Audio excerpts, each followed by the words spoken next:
I'm Kevin Coleman with the Santa Post, and we just had a meeting with the Ross County Commissioners looking at the plans for Yoctangee Park from the grant. Can you introduce yourself and explain what this big project is?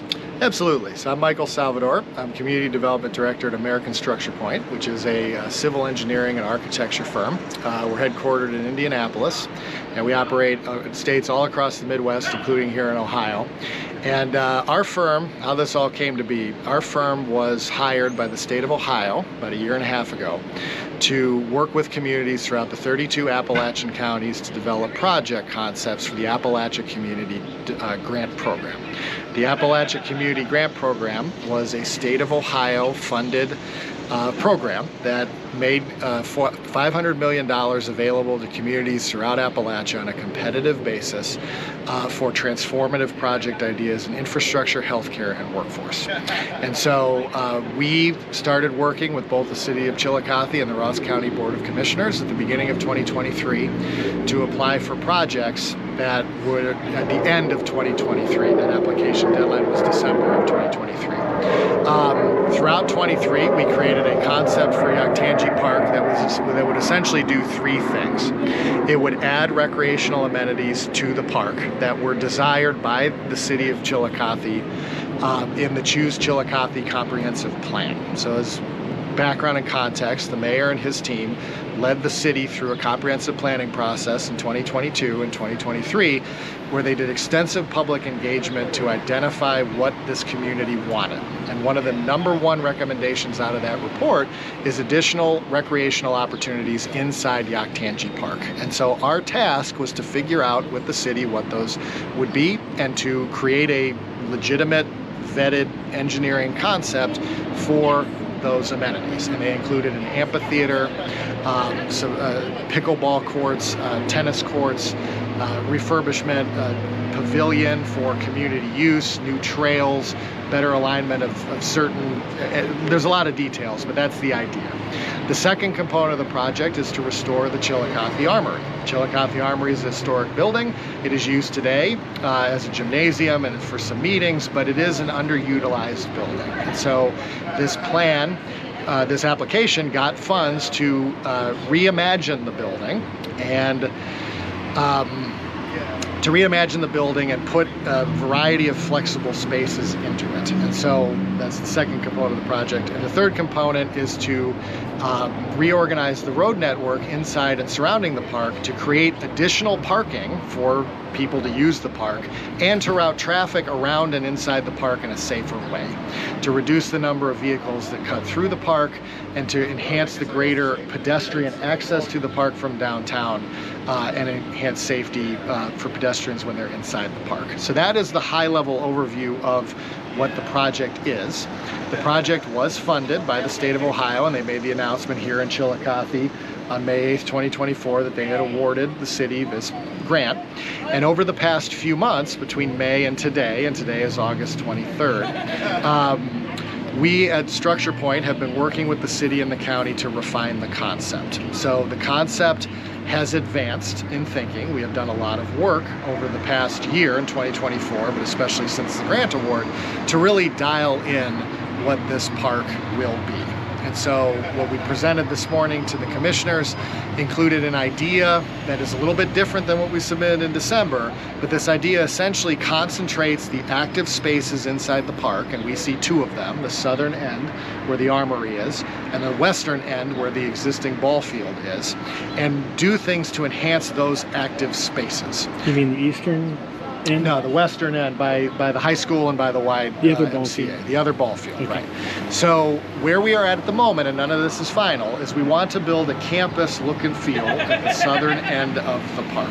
So the armory will be restored. It will include office space for a variety of community users, a number of nonprofits, and we would look to convert the gymnasium on the 2nd story into event space that could then be rented and used for a variety of community uses, including major meetings and for things like weddings and special events for families. That's the vision of the armory. You decided against putting the Visitors Bureau there. Right, and we decided the original concept called for the visitor center to be in the Armory. However, as we thought about it some more and we did more of our homework, we realized that we still could put a visitor center in the Armory with those uses, with those office spaces and have festival space, but it would create a lot of conflicts if both were being used at the same time. So because of the commissioner's foresight in applying for a different grant opportunity, we are now able, because of that grant opportunity, to build a separate building for the visitor center. And so we would create a standalone structure right next to the Armory to build a visitor center. And was this partly from a state grant? Yes, this was a different state grant that would support this vision of the piece. Now, I can't tell you exactly how much this new building precisely is going to cost yet, so it might not be fully paid for by that grant. We may be using this other grant, but like the idea is that this other state grant will support the overall vision of Yoctangee Park and the Yoctangee Riverside District by catalyzing this new structure. Because in the application in December, we called for 2 buildings, the restoration of 1 and a brand new pavilion. Now we can restore the Armory and build 2 new buildings, the pavilion and this new visitor center. And by co-locating all 3 of these structures near each other at the southern end of the park, and the amphitheater, the major piece of the park, the first bucket, the park improvements, will have 4 areas, 3 indoor buildings and 1 outdoor building, that all sit next to each other and can all basically be visible and walkable very easily between all 4, creating that campus or downtown center feel. In many ways, it'll extend the beauty of Paint Street all the way down to the Armory and create a seamless transition between the park and downtown. What a lot of people have seen are the renderings that were shown at the big announcement at the Armory. Yep. But those have changed a lot, and those are very preliminary anyhow. Yes, correct. The renderings that were shown at that announcement were preliminary and conceptual, and the ones that we are developing now are still preliminary and conceptual. And actually you showed like 4 different maps, all of which were different. Yes. Well, yes, they were. There's a lot, and there are more maps than that. I mean, they show that I would view them as map layers. So like we showed a layer that showed the active and passive space. We showed a layer that showed the existing parking spaces and projected parking spaces. We showed another layer that showed where the buildings would go. As part of this process, as we get closer to finalization, we do intend to have a significant public outreach. Most of it will be online. We have already started a little bit in person. We were at the Ross County Fair. We talked to a number of citizens. We received positive feedback. We were very happy about it. It seems that the community that is aware of this project is supportive, and we are appreciative. There'll be more opportunities for public engagement and for folks to weigh in and see, get used to get the look and feel of this idea, of these ideas. I would think that you've had the most pushback against the roundabout. I wouldn't quite call it pushback. In part because today was sort of the first opportunity where we could talk, where we did talk about where we were able to lay it out in this kind of setting. Whether it's about the pros of what we're talking about. Now, the roundabout network is not final. There's still some things that we have to do to make sure that that concept works. You heard about it in there in the meeting, that there's still some homework for us to do, especially from the budget, to make sure that we have a good understanding of what can be built. But we were able to lay out the case for the roundabout network, which does revolve around safety. It is the case that many communities throughout the United States and in Ohio have transitioned to building roundabouts in their downtown cores, and they've done so to enhance pedestrian safety. And these are not the big ones that people think of. Correct. Suburbia. Correct. This is a different kind of roundabout. There's really sort of 2 types, if you want to think about it in that way, not as an engineer. There are roundabouts that are designed to move traffic at higher volumes through congested intersections. So the example we gave in there was Dublin Bridge Park.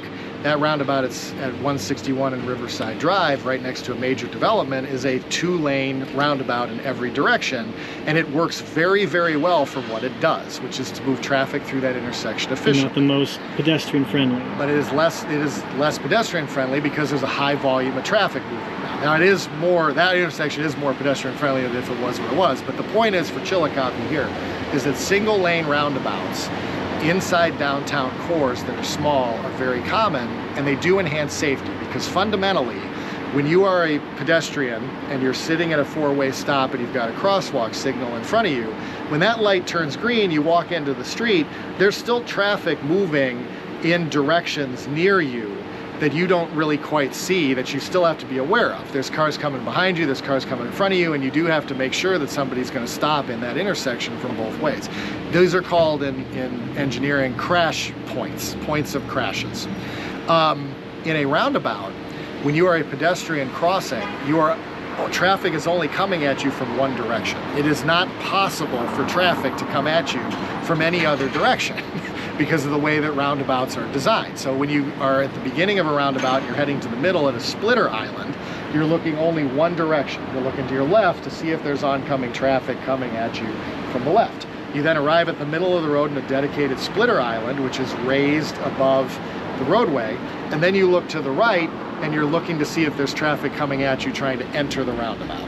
So as you're walking across, you're only worried about one direction of traffic instead of multiple directions of traffic, which is what we all do every day when we're at a four-way stop or we're at a signal. So while it seems perhaps counterintuitive that roundabouts are safer for pedestrians because the cars aren't coming to a complete stop, it's actually the case that roundabouts are safer because there's fewer crash points for pedestrians to worry about when they're crossing a street.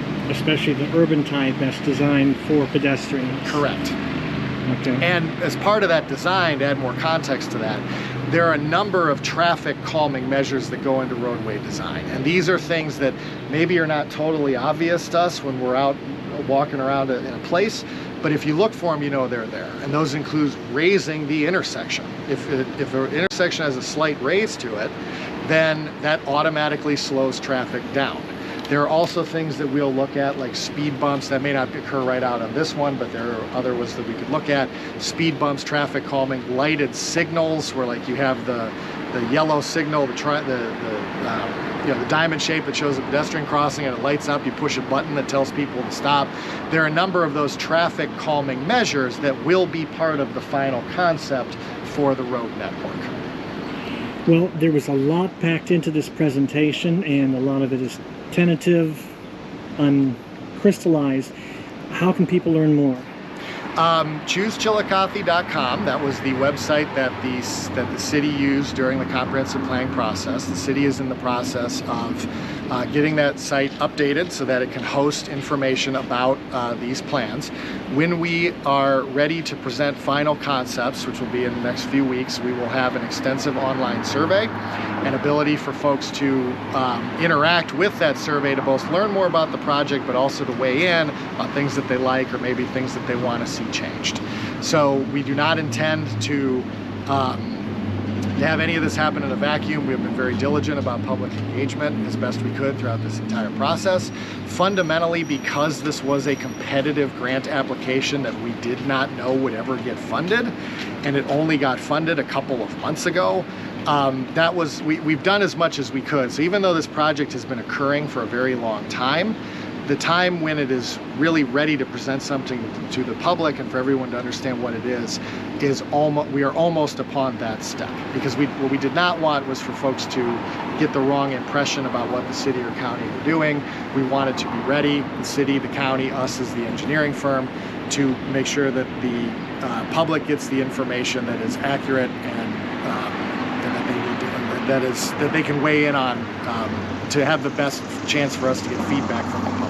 And this grant was intentionally given a very tight timeline, a little more than 2 years. Because of the funding source, all of these funds have to be expended by the end of 2026. And so as a result, there's a lot happening.